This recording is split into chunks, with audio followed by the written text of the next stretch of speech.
টাকা পয়সা ফুরালে মেয়েরা যে চায় চলে, ছেলেদের বুড়ো আঙ্গুল দেখিয়ে লোকে আমার শুধায় মানুষ কেন ছেঁকা খায় বলো না।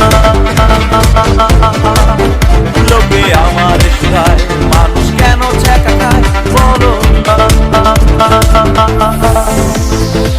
বিয়ে হয়েছে তাতে কি হতে, তো এসেছি বসেছিলে মণ্ডপের কোনায়।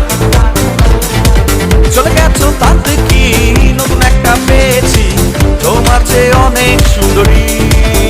লোকে আমার শুধায় মানুষ কেন ধোঁকা খায় বলো না।